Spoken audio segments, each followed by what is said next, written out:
Hello everyone guys, आज के इस वीडियो में हम बात करने वाले हैं जेईई मेंस में 99 परसेंटाइल लाने के लिए क्या पीवाईक्यू करना इनफ रहेगा। तो देखो, आज के इस वीडियो में तुमको प्रॉपर इन्फॉर्मेशन मिलने वाली, तो इस वीडियो को तुम पूरा देखते रहो। तो चलिए वीडियो स्टार्ट करते हैं। तो देखो, सबसे पहला क्वेश्चन ये है कि क्या पीवाईक्यू तुम्हारे 99 परसेंटाइल के लिए इनफ रहेगा। तो यार बिल्कुल ये तुम्हारे लिए इनफ हो सकता है, बट अगर तुम पीवाईक्यू को एक सही तरीके से करो तो। देखो, पीवाईक्यू करने के अपने अपने तरीके होते हैं और अपने अपने तरीके से स्टूडेंट्स करते हैं। और देखो, जो बच्चा सही तरीके से सिर्फ पीवाईक्यू कर लेगा तो वो बच्चा भी डेफिनेटली 99 परसेंटाइल ले आएगा। अब यहाँ पर क्वेश्चन ये आता है कि भाई पीवाईक्यू करने का क्या सही तरीका है 99 परसेंटाइल लाने के लिए। तो देखो, पीवाईक्यू करने का सही तरीका है, पहली चीज़ है कि तुमको जो भी टाइम लिमिट दी जाती है तुम्हारे एग्ज़ाम में, उस टाइम लिमिट को तुम अपने स्टॉप वॉच में लगाओ और उस टाइम लिमिट में ही अपना जो क्वेश्चन पेपर है उसको सॉल्व करो। देखो, अगर तुम अपने पीवाईक्यू करोगे अकॉर्डिंग टू टाइम लिमिट तो तुमको पता चल पाएगा कि तुम उस टाइम में क्वेश्चंस को कर पा रहे हो या फिर तुम क्या है ज़्यादा टाइम ले रहे हो। अब देखो, अगर तुम प्रीवियस ईयर के जो क्वेश्चन के जो सैम्पल पेपर होते हैं अगर तुम उनको उठाओगे और एक टाइम लिमिट के ड्यूरेशन में करोगे तो तुम डेफिनेटली काफ़ी अच्छे से ये एनालाइज कर पाओगे कि तुम टाइम लिमिट के अकॉर्डिंग चल रहे हो या फिर नहीं, या फिर तुमको क्या है ज़्यादा टाइम लग रहा है। अब देखो, जब तुम टाइम लिमिट में कोई चीज़ करते हो तो तुमको ये पता चल पाता है अच्छे से कि तुम एग्ज़ाम के प्रेशर को, एग्ज़ाम के सिचुएशन को, एग्ज़ाम की कंडीशन को क्या तुम हैंडल कर पाओगे कि नहीं, और कितना तुम्हारे ऊपर उस समय उस टाइम को लेकर क्या वर्डन होता है। तो ये सब चीज़ें तुमको क्या पता चल रही होंगी। अब देखो, ये तो बात होगी तुम्हारा first point for the time limit कि भाई तुमको क्या है टाइम लिमिट के अकॉर्डिंग क्या है क्वेश्चंस को करना है। अब देखो, इसके बाद सेकेंड थिंग आती है। देखो, काफ़ी बच्चे क्या करते हैं, क्वेश्चंस तो करते हैं, लेकिन क्वेश्चंस अगर उनको नहीं आया तो उसका आंसर क्या है चेक ही नहीं कर रहे। वो सिर्फ क्या क्वेश्चन करके छोड़ दिया कि भाई नहीं है चलो छोड़ देते हैं। उसके आंसर को जरूर चेक करो। अब देखो, आंसर को चेक जब तुम करोगे तो तुमको कुछ ना कुछ अगर न्यू कॉन्सेप्ट मिल रहा है, कोई नई चीज़ सीखने को मिल रही है, तो उस कॉन्सेप्ट के लिए एक अलग नोटबुक बनाओ। जो नई चीज़ें हैं, जो डिफरेंट चीज़ें हैं, जो तुमको नया नया पता चल रहा है, जो कुछ अलग है, जो तुमने पढ़ा है उससे कुछ अलग मिल रहा है, तो उस अलग के लिए तुमको क्या है सेपरेट नोटबुक में उस चीज़ों को क्या है अच्छे से नोट करना चाहिए। अब देखो, जब तुम इन चीज़ों को नोट करोगे, जब तुम्हारा फाइनल एग्ज़ाम आएगा, जब तुम एग्ज़ाम में अपीयर होगे अपने जेईई मेन के, तो उस जगह तुम्हारे लिए इम्पॉर्टेंट हो जाता है कि तुम क्या करो, उस जगह तुम उसी नोटबुक को पकड़ो, पूरा रिवाइज करो और एग्ज़ाम देने के लिए जाओ। ये तुमको वहाँ बहुत ज़्यादा हेल्प क्या करने वाला है। तो तुमको अपने जेईई मेन एग्ज़ाम के लिए 99 परसेंटाइल के लिए इस पॉइंट को डेफिनेटली जरूर फॉलो करना चाहिए। अब देखो, थर्ड पॉइंट है तुम्हारा एनालिसिस। एनालिसिस तुमको ये करना है कि जब तुम पीवाईक्यू करते हो, जब भी तुम पीवाईक्यू करते हो, चाहे तुम मॉडल पेपर से करो या तुम चैप्टर वाइज बुक से करो, तुम जब भी जिस भी बुक से करो, एटलीस्ट ये तुमको चेक कर लेना है कि जितने तुमने 1 आवर के ड्यूरेशन में या 3 आवर के ड्यूरेशन में जितने भी क्वेश्चंस किए हुए हैं, उन क्वेश्चंस में से कितने करेक्ट हैं, कितने इनकरेक्ट हैं।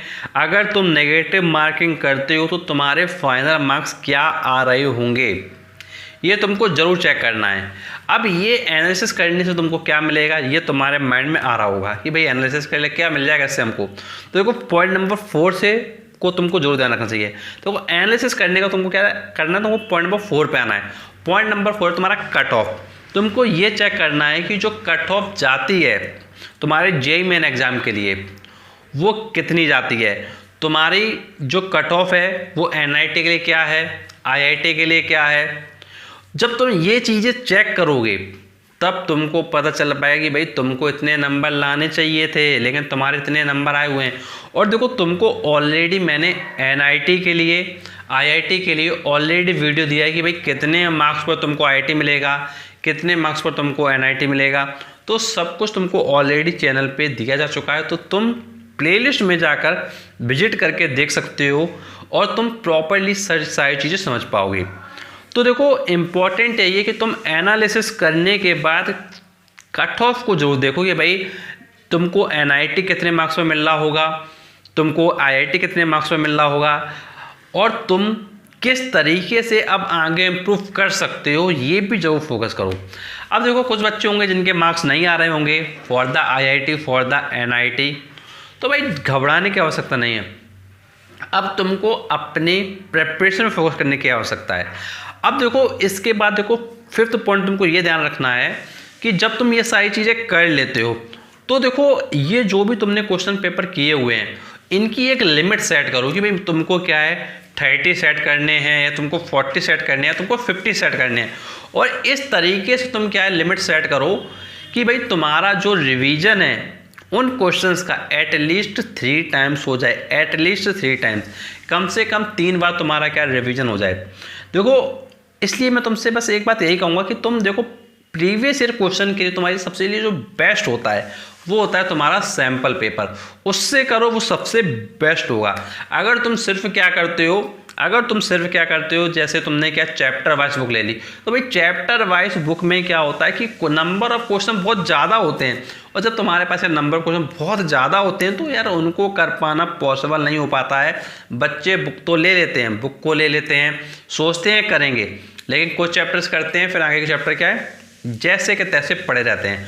तो ये सिचुएशन ना है, इसलिए तुमको क्या है सैम्पल पेपर पे जाना चाहिए। क्योंकि देखो सैम्पल पेपर में एक पॉजिटिव बात ये भी है कि तुम्हारे पास वहाँ पर मिक्स क्वेश्चन होते हैं और मिक्स क्वेश्चन में सबसे ज़्यादा इंपॉर्टेंट यही होता है कि तुम ये हैंडल करना सीखते हो कि क्वेश्चंस के आंसर कैसे तुमको देना है और कैसे तुमको अलग अलग टाइप के चैप्टर्स के जो क्वेश्चंस होंगे उन पर कैसे मूव ऑन करना, कैसे अपने माइंड को तुरंत वहाँ पर लेके जाना है। इससे तुम्हारे अंदर क्या है एक कंपटीशन का जो एटमॉस्फेयर है वो क्रिएट हो चुका होगा, तुम इतने ज़्यादा सेट ऑलरेडी दे चुके होगे। तो इसलिए तुमसे मैंने कहा कि भाई तुम एक लिमिट बना लो कि भाई तुमको 30 सेट देना है, तुमको 40 सेट देना है या तुमको 50 सेट देना है एक ईयर में, और उनका इस तरीके से ड्यूरेशन बनाओ, इस तरीके से तुम उनका अरेंजमेंट बनाओ कि तुम्हारा कम से कम उन सैम्पल पेपर्स का 3 टाइम्स रिवीजन हो सके। और अगर तुम सैम्पल पेपर नहीं कर रहे हो, अगर तुम सिर्फ क्या चैप्टर वाइज बुक से क्या है प्रीवियस ईयर क्वेश्चन कर रहे हो, तो उसका भी कुछ ऐसा शेड्यूल बनाओ कि तुम्हारे क्या है 3 टाइम्स कम से कम रिवीजन हो सके। देखो एक चीज़ ये तुम अपने माइंड में बसा लो कि तुम अगर ये सोचते हो कि भाई सिर्फ एक बार पढ़ने से सब कुछ हो जाएगा, तो नहीं होने वाला। ये अपने माइंड में बसा लो। तुमको लगता है कि सिर्फ एक बार पढ़ने से तुम्हारे माइंड में सब कुछ छप जाएगा, तो बिल्कुल नहीं छपने वाला।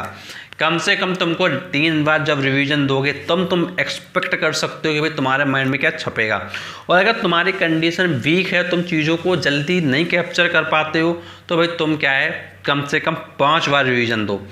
जब तुम ऐसा करोगे तब तुम अपने आप पे एक्सपेक्ट कर सकते हो कि भाई तुम काफ़ी अच्छा परफॉर्मेंस दे पाओगे इन द JEE एग्ज़ाम। तो देखो 99 परसेंटाइल लाना कोई बहुत इजी टास्क नहीं है, लेकिन अगर तुम्हारा तरीका, तुम्हारा मेथड ऑफ प्रिपरेशन सही होगा तो तुम डेफिनेटली 99 परसेंटाइल ले आओगे। और तुम अगर सिर्फ PYQ कर लेते हो तो तुम डेफिनेटली 99 परसेंटाइल ला सकते हो। और कुछ भी तुमको प्रॉब्लम होती है, कुछ तुम पूछना चाहते हो, तो नीचे कमेंट बॉक्स में कमेंट करके पूछ सकते हो। और ऐसे वीडियो देखने के लिए चैनल को भी सब्सक्राइब करो, नोटिफिकेशन बेल दबाओ, क्योंकि तुम्हारे लिए मैं और भी ऐसे वीडियो लाता हूँ। Thanks for watching our video.